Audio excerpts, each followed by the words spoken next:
एकीकडे राहुल गांधी हे जेन झीसाठी मैदानात उतरलेले आहेत। उद्या हा कार्यक्रम देखील होणार आहे पुण्यामध्ये। तर त्याच वेळी केंद्र सरकार देखील आता ॲक्शन मोडवर आलेले आहे आणि एक दिवस एक विद्यापीठ असा एक नवा उपक्रम केंद्राने हाती घेतलेला आहे।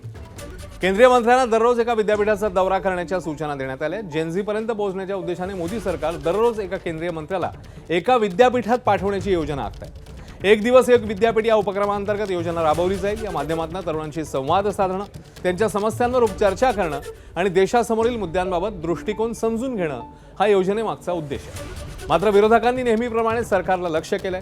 विद्यापीठ आणि मंत्री यांच्यात समन्वय साधण्याची जबाबदारी शिक्षण मंत्री प्रल्हाद जोशी आणि युवा व्यवहार व क्रीडा मंत्री मनसुख मांडविया यांच्याकडे सोपवण्यात आल्याची माहिती समोर येते।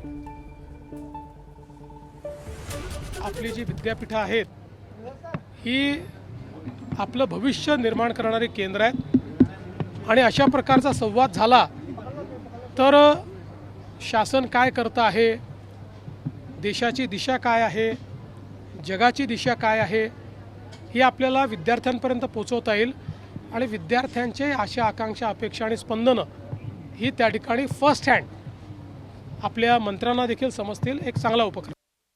कुठल्याही लोकतंत्रामध्ये आज आपण कोणाबरोबर आपण चर्चा करणं, एखादा वर्ग नाराज असेल त्यांच्याशी समन्वय करून घेणं, त्यांना जवळ करणं आणि त्याचे योग्य प्रश्न हाताळून मार्गी लावणं ही एक डेमोक्रेसीमध्ये जबाबदारीची सरकारची आवश्यकता आहे। आता तुम्ही विद्यापीठात जा किंवा इंटरनॅशनल स्कूलमध्ये जा किंवा कुठे जा, जेन जी तुमच्याबरोबर येणार नाही आहे। जेन जीने तुमचं ढोंग ओळखलेलं आहे। म्हणजे सर्व मंत्र्यांना सांगितलं आहे त्यांनी जा बरं का, सर्व मंत्र्यांना। कठीण आहे, या प्रधानमंत्र्यांचं खरोखर कठीण आहे। अरे कामं करा ना आपापल्या खात्याचे आणि चांगलं काम करा की। आता तुम्ही मन वळवायला चाललं काय जेन जीचं? ठीक आहे करू द्या। यातून त्यांचा मूर्खपणा जास्त उघड होतो आहे।